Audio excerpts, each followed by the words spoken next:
வணக்கம். யூடியூபில் export training Rameshkumar சேனலுக்கு உங்களை மகிழ்ச்சியுடன் வரவேற்கிறேன். இந்த சேனலை சப்ஸ்கிரைப் செய்யுங்கள். அருகில் உள்ள பெல் ஐக்கானில் ஆல் என்று கிளிக் செய்யுங்கள். ஏற்றுமதி பற்றி நான் தினமும் நடத்தும் நிகழ்ச்சிகளை கண்டு பயனடையுங்கள். இந்த நிகழ்ச்சியின் தலைப்பு ஏற்றுமதி செய்வது எப்படி? ஏற்றுமதி பற்றி பொதுமக்களின் கேள்விகளையும் அதற்கு என்னுடைய விளக்கமான பதில்களையும் இப்போது பார்ப்போம். முதல் கடிதம். நான் இந்தோனேஷியா நாட்டிற்கு ஏற்றுமதி செய்ய ஆர்வமாக உள்ளேன். இந்தியாவிலிருந்து இந்தோனேஷிய நாட்டிற்கு ஏற்றுமதி செய்யப்படும் பொருட்கள் எவை?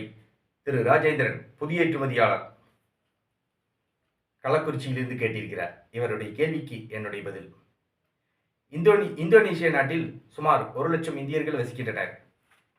இந்தியாவிலிருந்து 2022-23 ஆண்டில் இந்தோனேஷிய நாட்டிற்கு அரிசி, தானியங்கள், காய்கறிகள், வெங்காயம், வெல்லம், வெள்ளரிக்காய், பழங்கள், திராட்சை, மாம்பழ ஜூஸ், தேங்காய், கோதுமை, நிலக்கடலை,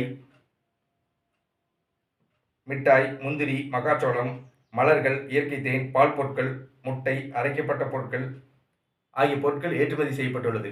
இந்தியாவிலிருந்து 2022-23 ஆண்டில் இந்தோனேஷிய நாட்டிற்கு 9,25374.72 லட்சம் ரூபாய்க்கு ஏற்றுமதி செய்யப்பட்டுள்ளது.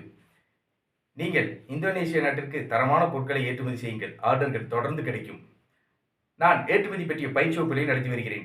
ஏற்றுமதி பயிற்சி வகுப்புகளில் ஏற்றுமதி நிறுவனம் தொடங்குவது முதல் பொருட்களை கப்பல் மூலமாகவும் விமானம் மூலமாகவும் வெளிநாடுகளுக்கு வெற்றிகரமாக ஏற்றுமதி செய்வது வரை அனைத்து விவரங்களையும் ஏற்றுமதி பயிற்சி வகுப்புகளில் விளக்கமாக கற்றுத்தருகிறேன்.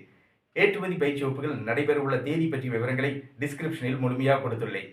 ஏற்றுமதி பயிற்சி வகுப்புகள் நடைபெறும் இடம் கோவை. ஏற்றுமதி பயிற்சி வகுப்புகளில் கலந்து கொள்ள விரும்புபவர்கள் என்னுடைய தொலைபேசி எண்ணுக்கு அழைக்கவும். Export training Rameshkumar. தொலைபேசி எண் 99 52 69 71 96. நன்றி, வணக்கம்.